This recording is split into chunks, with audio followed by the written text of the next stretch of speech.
Olá, meu nome é Rosana Venâncio, sou membro da Igreja Presbiteriana do Pichincha, faço parte do grupo Singulares, que é um grupo de mulheres de nossa igreja que frequentam a igreja desacompanhadas. E hoje eu gostaria de compartilhar uma experiência recente com vocês. Eu tenho um filho, esse filho não mora no Brasil já há alguns anos e hoje ele reside em Londres. Meu filho marcou o casamento dele para julho de 2019 e em meio a uma situação financeira difícil, eu fui juntando com dificuldade dinheiro para realizar esta viagem e participar desse momento tão importante na vida de uma mãe e de uma família, né, em geral. E quando nós nos aproximamos do casamento do meu filho, nós recebemos a notícia de que o pai dele estava com um câncer em estágio bem avançado. E meu filho veio para o Brasil e nós tivemos momentos de muita luta, desde a internação do pai até o falecimento dele. E nesse período da internação, do falecimento e depois do falecimento, todo o dinheiro que eu havia juntado para a viagem praticamente foi gasto com todas as providências que nós precisamos tomar. E o que sobrou era muito pouco para que qualquer viagem fosse realizada. Ainda mais uma viagem tão complexa. E o que aconteceu?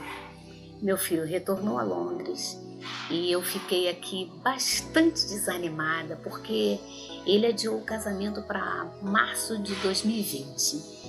E o tempo já estava muito em cima e eu não conseguiria juntar o mesmo montante para estar com ele naquele lugar.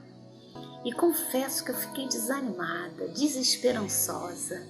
E uma noite assim eu estava muito inquieta para dormir e eu levantei, vim para minha sala, chorei muito com Deus, rasguei meu coração com Ele, falei para Ele tudo que ia dentro de mim, apesar dele já saber.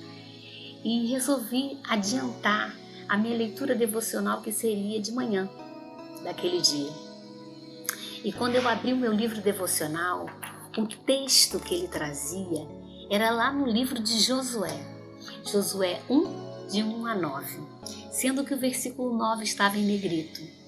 E eu li esse texto e quando eu vi lá o tema desse texto, ele diz assim: Deus fala a Josué e anima-o. E o versículo 9, que é o versículo que estava grifado, ele diz: Não te mandei eu? Esforça-te e tem bom ânimo. Não pasmes, nem te espantes, porque o Senhor teu Deus é contigo por onde quer que andares. Quando eu li esse texto e fiz a meditação em cima dele, eu fiquei muito tranquila e feliz, porque eu senti ali a confirmação de Deus de que tudo ia dar certo, que eu não precisaria me preocupar. Aquilo foi uma palavra de força, de ânimo para um momento difícil que eu estava vivendo. Voltei para minha cama, dormi tranquilamente. Pela manhã minha irmã me ligou e me perguntou: Você já falou com eles que talvez você não vá ao casamento? E eu disse: Eu não falei, porque eu tenho certeza que eu estarei lá. E a minha irmã disse: Eu gostei da sua animação, mas você já conseguiu o dinheiro? Eu disse: Não, nada mudou, mas eu tenho certeza que eu estarei lá. E ela disse: O nome disso é fé. E eu disse: Eu tenho fé que estarei lá, porque a fé é a certeza de algo que vai além daquilo que os meus olhos podem ver. E Deus confirmou para mim que eu estaria lá. E ela ficou muito feliz. E eu comecei ali a buscar de novo os recursos para que eu pudesse estar naquele lugar. E o dinheiro foi aparecendo o dinheiro. Em janeiro faltava um valor para completar aquela viagem. Eu tinha uma causa que eu estava lutando já há um tempo por ela. Em janeiro eu ganhei essa causa. O dinheiro veio e eu completei a viagem que eu precisava com o dinheiro que eu recebi e que estava faltando ali para a minha viagem. E eu vivi dias muito agradáveis naquele lugar. Eu pude compartilhar com meu filho tantas coisas que a gente não vivia há anos, além do casamento, como o Dia das Mães e o aniversário dele. Quantos anos a gente não passava esses momentos juntos? Deus foi maravilhoso na minha vida. Mas eu tive um momento difícil lá. Eu tive uma crise terrível. Eu acordei uma manhã, meus filhos não estavam em casa, com muita dor de cabeça, uma dor insuportável, uma dor nas costas, uma dor no peito. Eu tinha muita dificuldade de respirar. Eu liguei para o meu grupo aqui da igreja, o meu PG, pedi orações e disse para elas mais ou menos o que estava acontecendo e que eu estava indo para um hospital. Liguei para minha irmã, expliquei isso também, né? Falei pelo WhatsApp. E minha irmã acionou meus amigos queridos também, que junto com a minha igreja se colocaram em oração. E eu senti o resultado disso lá longe. Eu também recebi uma ligação de uma pessoa muito querida, e essa pessoa orou comigo ao telefone e fez um clamor assim de Deus para mim. Era como se Deus mandando aquela pessoa para me dar um acalento naquele momento. Meus filhos chegaram, me levaram a uma unidade de saúde e chegando lá eu fui imediatamente avaliada, examinada e testada, e os médicos disseram: ela não foi contaminada, ela está com uma crise de asma aguda, provavelmente por ter tido contato com uma química muito forte. E isso de fato tinha acontecido. Eles me deram algumas medicações e disseram: tire ela dessa unidade rapidamente para que ela não corra o risco de ser contaminada. Fui para minha casa com uma receita médica e chegando em casa agradeci muito a Deus, porque o Senhor Jesus não me permitiu a contaminação por esse vírus, nem lá dentro daquela unidade de saúde. E passado um tempo eu retornei ao Brasil. E quando eu cheguei aqui, eu fiquei muito triste com as notícias que eu via na televisão. Apesar do crescente número de contaminados, ainda tinha uma briga política que todos os dias, se você ligasse a televisão, você era obrigada a assistir aquilo. E eu disse: Senhor, enquanto os governantes brigam, o povo padece, os profissionais não têm recurso. E eu, desde que cheguei, não tive contato com a minha família.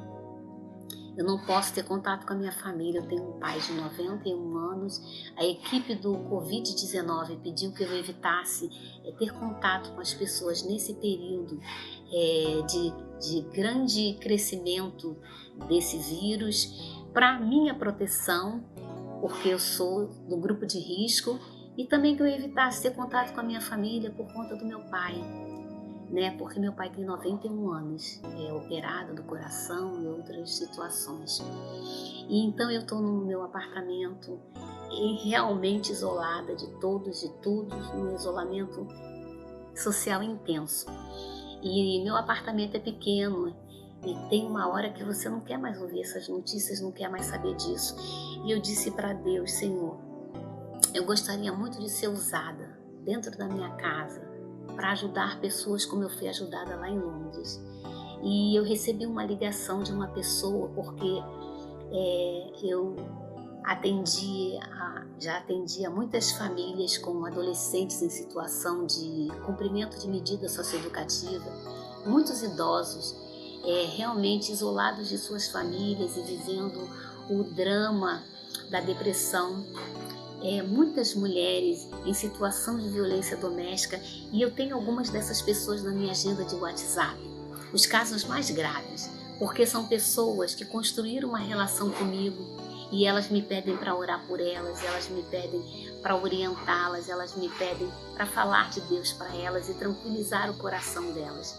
Elas não têm uma aproximação muito grande com Deus, elas não conhecem esse Deus como nós conhecemos.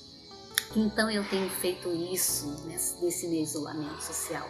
Eu tenho aproveitado esse isolamento para ser voz de Deus na tempestade da vida dessas pessoas. Assim como muitos irmãos queridos têm usado suas habilidades também para fazer essa ponte com aqueles que precisam de uma palavra de ânimo em meio à pandemia. E eu queria dizer para vocês, meus irmãos, meus queridos irmãos amados, Se vocês vivem um momento de medo como eu vivi, se vocês vivem um momento de financeiro difícil como eu vivi lá atrás, quando estava tentando juntar aquele dinheiro para minha viagem, se você vive um momento de já ter sido infectado e está em fase de restabelecimento, se você tem um ente querido seu amado, que esteja no leito de hospital, não desanime, tenha ânimo, você vai conseguir. Assim como Deus animou Josué para que ele passasse o Jordão, Deus está nos ajudando, nos guardando, nos protegendo. Ele está ali lado a lado com a gente nesse momento difícil. Tenha fé em Deus, tenha fé, certeza que vai acontecer aquilo que os seus olhos não podem ver. Não desista, não desanime. Lembre dessas palavras. Eu te agradeço porque você me ouviu neste momento. E que essa palavra seja assim, fruto, que ela possa frutificar no seu coração, que ela possa trazer paz para a sua vida. Se você quer conhecer um pouco da nossa igreja, Igreja Presbiteriana do Bujinja, entre no Face, no link da igreja, no YouTube, e ouça a voz de Deus através de pessoas que têm se colocado à disposição